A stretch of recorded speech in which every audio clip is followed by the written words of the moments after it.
श्री राम श्री राम श्री राम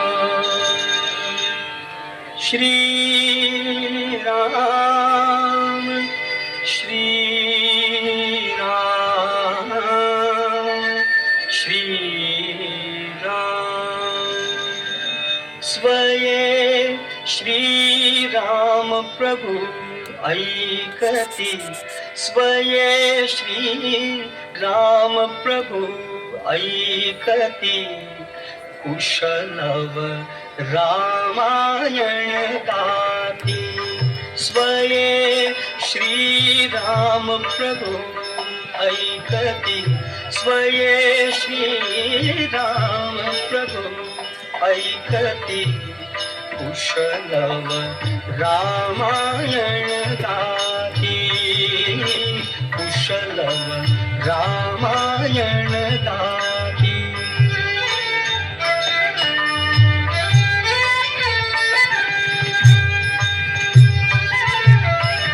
कुमार दोघे एक वयाचे सजीव पुतळे रघुरायांचे कुमार दोघे एक वयाचे सजीव पुतळे रघुरायांचे पुत्र सांगती चरित पित्याचे पुत्र सांगती चरित पित्याचे ज्योतिने तेजाची आरती ज्योतिने तेजाची आरती कुशलव रामायण गाती कुशलव रामायण गाती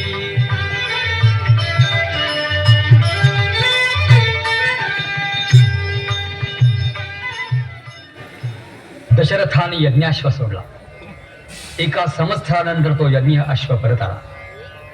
राजा दशरथाच्या विनंतीनुसार ऋष्यशृंगाने यज्ञ मांडला आणि एका शुभवेळी त्या यज्ञ ज्वालेमधून एक रक्तवर्ण महापुरुष निर्माण झाला. तो महापुरुष म्हणजे साक्षात अग्निदेव होता आणि तो अग्निदेव आपल्या दुंदुभीसारख्या कणखर परंतु अतिशय मधुर अशा सादानी दशरथाला सांगू लागला, दशरथा घे हे पायसदान. दशरथा दशरथा घे हे पायसदान पायसदान दशरथा घे हे पायसदान पायसदान तुझ्या यज्ञी प्रकट झालो तुझ्या यज्ञी प्रकट झालो हा माझा सन्मान दशरथा दशरथा दशरथा घे हे पायसदान पायसदान.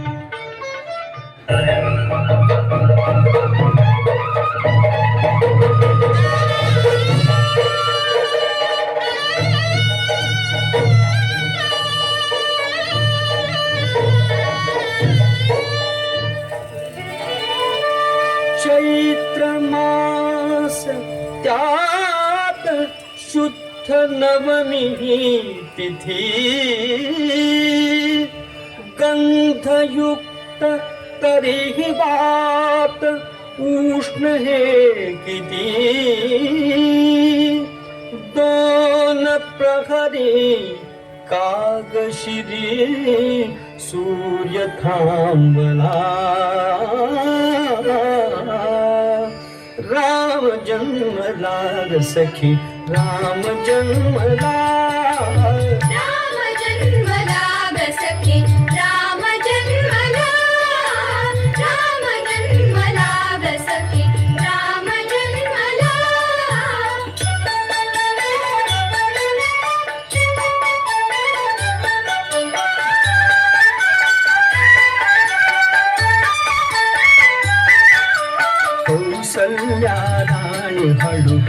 खडी लोचने तिथून जाय माझ स्वतः पुत्र दर्शने ओखळे आसु सुखे कंठ दाटला ओखळे आसु सुखे कंठ दाटला राम जन्मला ग सखी राम जन्मला राम जन्मला ग सखी राम जन्मला. आणि एके दिवशी राजा दशरथ पुत्रांसह वर्तमान राजसभेमध्ये बसलेला असताना महर्षी विश्वामित्र त्या ठिकाणी आले. राजानं त्यांचं आनंदाने स्वागत केलं आणि नम्रपणाने विचारलं की महर्षी, आपली काही इच्छा असेल तर सांगा, मी ती अवश्य पुरी करीन. राजाच्या या भाषणानं अत्यंत हर्षित होऊन विश्वामित्र म्हणाले, ज्येष्ठ तुझा पुत्र मला देई दशरथा यज्ञ रक्षणास योग्य तोची सर्वथा ज्येष्ठ तुझा पुत्र मला देई दशरथा. स्वयंवरासाठी आलेले सर्वजण आपापल्या नगरी परत गेले. राम लक्ष्मणही आपल्या नववधूंच्या सह अयोध्येला परत आले. ते जाऊन महिने लोटले तरी सुद्धा मिथिलेचे भाट आणि चारण त्या स्वयंवराचंच गीत गात होते, पुन्हा पुन्हा गात होते, आळवून आळवून गात होते. आकाशाशी जडले नाते धरणी मातेचे स्वयंवर झाले सीतेचे स्वयंवर झाले सीतेचे स्वयंवर झाले सीतेचे स्वयंवर झाले सीतेचे स्वयंवर झाले सीतेचे स्वयंवर झाले सीतेचे स्वयंवर झाले सीतेचे.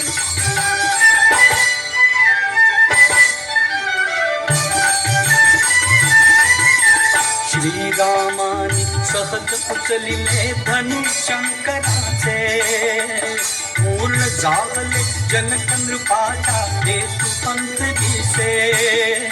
श्रीरामानी सहज उचलिले धनुशंकराचे पूर्ण जागले जनक नृपाचा हेतू पंथ दिसे. उभे ठाकले भाग्य सावळे समोर दुहितेचे उभे ठाकले भाग्य सावळे समोर दुहितेचे स्वयंवर झाले सीतेचे स्वयंवर झाले सीतेचे स्वयंवर झाले सीतेचे स्वयंवर झाले सीतेचे. श्री रामचंद्र अयोध्यापती होणार या वार्तेनं सगळीकडे आनंद पसरला. प्रजाजन आनंदोत्सवात मग्न होऊन गेले. परंतु नेमक्या ह्याच वेळेला मंथरा नावाच्या एका दुष्ट कुबड्या दासीच्या मनामध्ये काही भयानक विचार आले आणि आपल्या मनामधले हे विचार तिने कैकेच्या मनात भरवायला सुरुवात केली. ती कैकेला म्हणते की कैकेयी, वास्तविक हे तुला समजायला हवं की ज्या वेळेला तुझा भरत आजोळी गेला या अयोध्येमध्ये नाही, अशीच नेमकी वेळ साधून दशरथ रामाला राज्याभिषेक करतो आहे, तेव्हा यामध्ये काहीतरी काळं बरं असलं पाहिजे. वास्तविक राज्य तुझ्या भरताला मिळावं आणि राम इथून दूर वनात जावा टाळावा हे दिष्ट नाही का? तुला स्वतःला हे कळत कसं नाही? तू इतकी मूर्ख कशी? मंथरेचे हे भयंकर विचार प्रथम कैकेला आवडले नाहीत, रुचले नाही. परंतु मंथरेनं आपली चिकाटी काही सोडली नाही आणि तिच्या चिकाटीला इतकं भयानक फळ लवकरच आलं की मंथरेचे म्हणून ते विचार होते ते जणू काय आपले स्वतःचेच विचार आहेत असं वाटायला लागून त्या विचारांच्या मनस्वी आहारी जाऊन कैकेयीनं दशरथांना वळवून आणलं आणि त्यांनी तिला दिलेल्या 2 वरांची तिनं आठवण करून दिली आणि क्रुद्ध आवाजात त्यांना ती बजावू लागली. मोडू नका वचनास नाथा मोडू नका वचनास मोडू नका वचनास नाथा मोडू नका वचनास. आणि दशरथांच्या मस्तकावर जणू आकाश कोसळल्यासारखे ते खाली बसले आहेत. अशा वेळेला कैकेयीने रामाला बोलावणं पाठवलं. यव राज्याभिषेकासाठी सिद्ध असलेल्या श्रीरामाला घेऊन सुमंत कैकेयीच्या मंदिरात आला. राजा दशरथ म्लान मदन आणि अबोल अवस्थेमध्ये खाली मान घालून बसलेला पाहून श्रीरामाला आश्चर्याचा धक्काच बसला. त्यांनी डोळ्यांनीच कैकेयीला त्याचं कारण विचारलं. तिनं सर्व प्रकार निवेदन केला आणि अंतिम म्हणाली की तुला प्रत्यक्ष सांगण्याचा त्यांना धीर होत नाही, परंतु राज्य भरताला मिळावं आणि तू 14 वर्ष वनवासाला जावंस अशी त्यांची इच्छा आहे. यावरही राजा काही बोलला नाही. तेव्हा त्याचं मौन हीच त्यांची संमती असे समजून राम आनंदाने मनात जायला तयार झाला. अभिषेकोत्सवाच्या आनंदावर एकाएकी विरजण पडलं. झालेला प्रकार आपल्या मातेला कौसल्याला सांगावा म्हणून राम लक्ष्मणासह तिच्या मंदिरामध्ये आला. कौसल्या अतिशय आनंदामध्ये आहे. शुभ्रवेश परिधान करून अग्नीला आहुती देते आहे. राम येताच ती हर्षित झाली. रामानं बसावं म्हणून कौसल्यानं आसन पुढे केलं. परंतु राम बसले तर नाहीतच, पण त्यांनी पित्राज्ञेनं आपण वनवासाला निघालो आहोत हे आईला सांगितले. कौसल्या हतबुद्ध झाली. कैकेयीचा हट्ट, राजा दशरथाचं वरदान आणि श्रीरामाचं कठोर कर्तव्य पालन कशा कशाचाच तिला बोध होईना. श्रीरामाला हृदयाशी कवटाळून आर्त स्वराने ती म्हणते आहे, उंबरठ्यासह ओलांडुनिया मातेची माया नको रे जाऊ राम राया नको रे जाऊ राम राया. सीतेच्या मंदिरामध्ये आले. तिला त्यांनी सर्व प्रकार निवेदन केला आणि शेवटी वनात जाण्यासाठी निरोप मागितला. निरोप हा शब्द ऐकताच ती महापतिव्रता सीता उदास हसली आणि म्हणाली, निरोप कसला माझा घेता जेथे राखव तेथे सीता. निरोप कसला माझा घेता जेथे राखव तेथे सीता.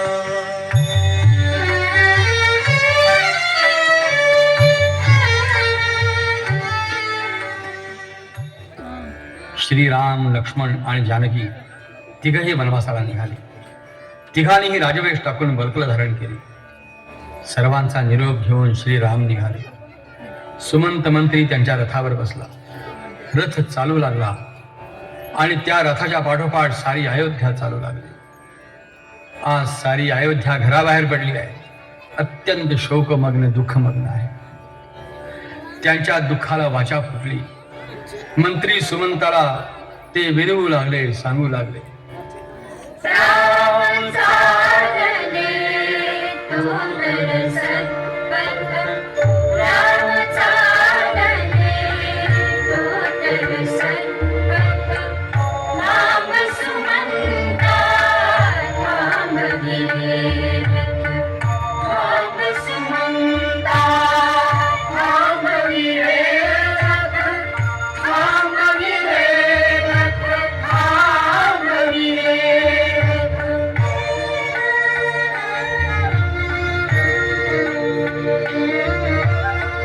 थांबा रामा थांब जानकी चरण धूळ द्या धरू मस्तकी. काय घडे हे आज अकल्पित, आज अकल्पित, आज अकल्पित. थांब सुमंता थांबविले रथ, थांब सुमंता थांबविले. कैकेयी भरताला पाहताच मोठ्या हर्षाने म्हणते आहे की, भरता तुझी मी सारखी चातकासारखी वाट पाहते आहे. तुझा पिता निधन पावला आहे. राम इथून दूर वनात गेलाय, टळलाय आणि सिंहासन तुझ्यासाठी भोगलाय. तू लवकरात लवकर तुझ्या पित्याचं अवधूतही उरक आणि स्वतःला एकदा राज्याभिषेक करून घे. तू जाता झाला आहेस, माझा भरत सिंहासनावरती बसला आहे, हे दृश्य मी केव्हा एकदा पाहिजे समज. हे मी तुझ्यासाठी घडवून आणलाय, स्वतः घडवून आणलं. आपल्या आईचाही अत्यंत छद्मी आणि स्वार्थी असं बोलणं भरतानी ऐकलं. मात्र त्याचा संताप अनावर झाला आणि अनावर संतापाने भडकलेला भरत आपल्या आईला म्हणतोय, माता न तू भई दिली, माता न तू भई दिली, माता न तू भई दिली, माताल तू भैरिणी, माताल तू भैरिणी, अश्वपतीची नव्हेस कन्या, नव्हेस माझी बाय, धर्मात्म्याच्या वंशी कृत्य निपते नाते काय, बदनाथाचा करील मुडे पतिव्रता टाकुनी, माताल तू भैरिणी, माताल तू भैरिणी, माताल तू भैरिणी.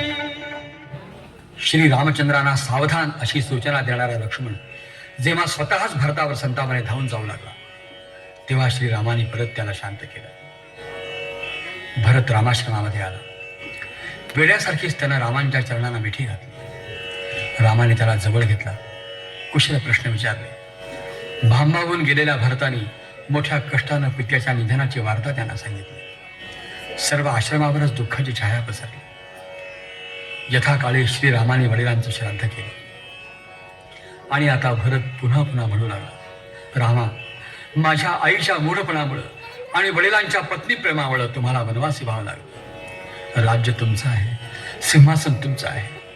आपण अयोध्येला परत चला, राज्याभिषेक करून घ्या. तेव्हा सर्वज्ञ श्रीराम भरताला म्हणाले, दैव जात दुःखे भरता, दैव जात दुःखे भरता, दोष न कुणाचा, पराधीन आहे जगती पुत्र मानवाचा, दोष न कुणाचा, पराधीन आहे जगती पुत्र मानवाचा, दोष न कुणाचा.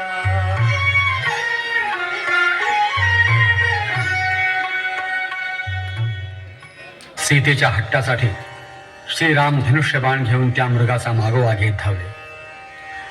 रामांचा बाण वरमी लागताच तो मायावी मारीच, हा सीते, हा लक्ष्मणा, धाव धाव असं मानवी वाणीनं ओरडला. तो साध श्रीरामांच्या साधासारखाच होता. त्यामुळं इकडं पर्णशाळेमध्ये सीतेच्या शरीराला कापरं भरलं.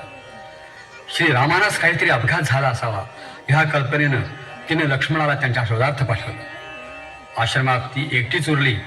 ती संधी साधून यतिवेश धारण केलेला रावण पुढं झाला आणि थोड्याच वेळात त्यानं आपला खरा हेतू प्रकट केला.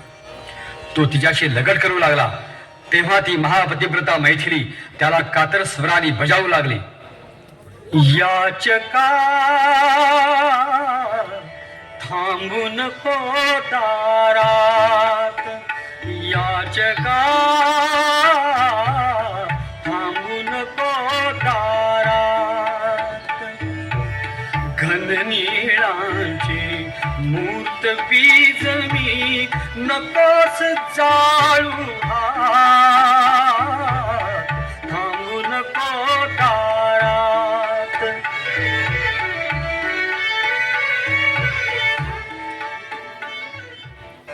पर्णशाळेमध्ये सीता नव्हती.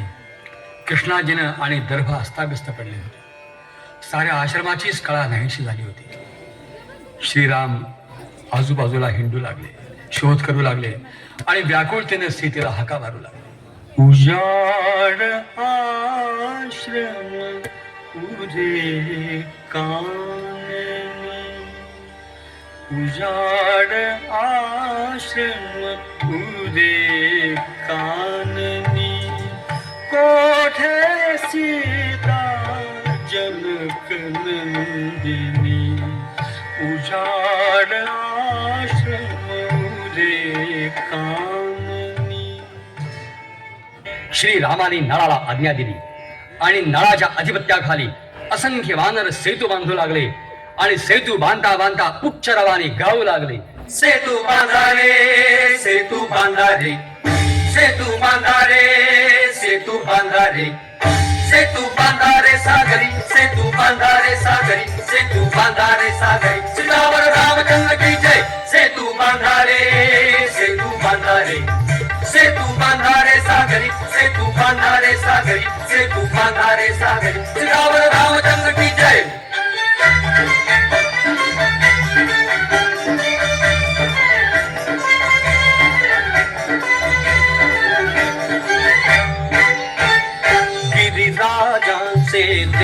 निखळुनी गजांग त्या शिळा उचलुनी गिरिराजांचे देह निखळुनी गजांग त्या शिळा उचलुनी जळात द्यारे जवेठ करुनी जळात द्यारे जवेठ करुनी सेतू बंधने जोडून ओढा सेतू बंधने जोडून ओढा समीप लंकापुरी सेतू बांधारे सागरी सेतू बांधारे सागरी सेतू बांधारे सागरी चितावर रामचंद्र की जय.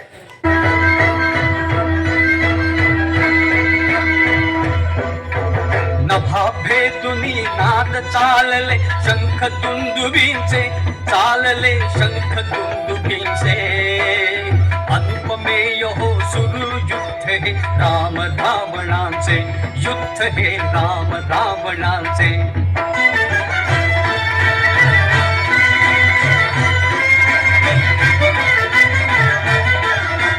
सशंख राक्षस गणतो दिसला कृष्ण घनावर बाला कमाला मुखातुनी शतगरचे चपला रणांगणावर कोसळले तो पाऊस बाणाचे अनुपमेय हो सुरू युद्ध हे राम रावणांचे युद्ध हे राम रावणांचे.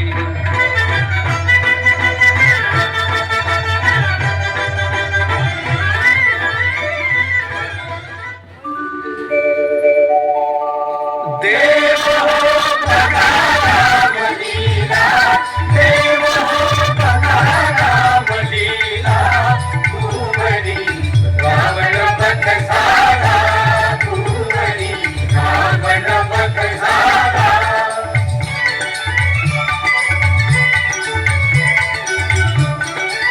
दाही दिशांची मुखे उजळली कंपरहित ती अवनी झाली दाही दिशांची मुखे उजळली कंपरहित ती अवनी झाली रवि प्रभेते स्थिरता वाली रवि प्रभेते स्थिरता वाली पातली महत्भाग्य बेरा पातली महत्भाग्य बेरा.